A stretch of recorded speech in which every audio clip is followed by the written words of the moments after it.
السلام عليكم ورحمة الله تعالى وبركاته أصحاب البلد كجوكتان وسحيبكين عيل ترى إن وحن دح جوجا باريرو قروح بدن إن جذيه هذا الاسم وكسعده إن مر هدي عن ماشان وذا جوجنا أنا قردن تيم صايا ماشان وذا جوجان وحبا صعده محاصة صعده إسليدهين إن أصحابتي إن شاء الله مردو فيلن عصبة إدين سو سارينا هدو إلهي سبحانه قادر سمن نغو غارسيو marka aan isla socono asxaabtu way dhan yihiin Wiz-Khalifa asxaabtu way dhan yihiin soo marka asxaabta isla socod wanaagsan aan isla socono aniga hore aan igu sheegay dhaqaaq walba aan sameeyno soo waa la soconaysiin haddaanahay team ciiltire boy iyo team soya يب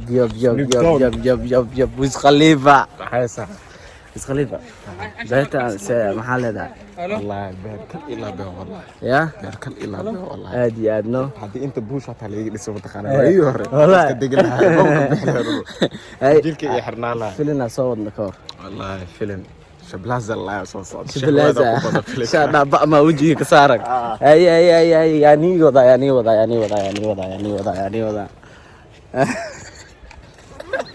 ما خطار waxaan aqsanaynaa ما عصب لا تقفول كله بكوتا يري waxaaniyo waxa waaye shaqada ii taal iyo waqtiga qoraxda sii dhacayso ma islahan اي محل فيلم قحوها سو دارو بيها ilmaha waa hawaareen gaadino qaxwa ma filimkii idib baqawane saacada aad u maasantiin dawi boobsi kaamirada waxa idin sheegay waxay tahay ina oo muuqaal aan soo wadno waliba haduu ilaa kuna film waaye waxaan sameeynaa runtii film aad iyo aad u dhib badan film ma dhib yar mar walbo waa ogtiina marka film jila wajigayga dhan qaxar dhibaato ma ka muuqato shaqada haad aw adag waxaa laga yaabaa subaxdii ilaa maqribkii in filimkaas qorshe yar la sameynayo lagu dhibaatoodo waqti la geliyo meeshii la raadiyo wax la isku aadiyo dadkii la isku keeno laga dhaadhiciyo hadalkii filimkii marka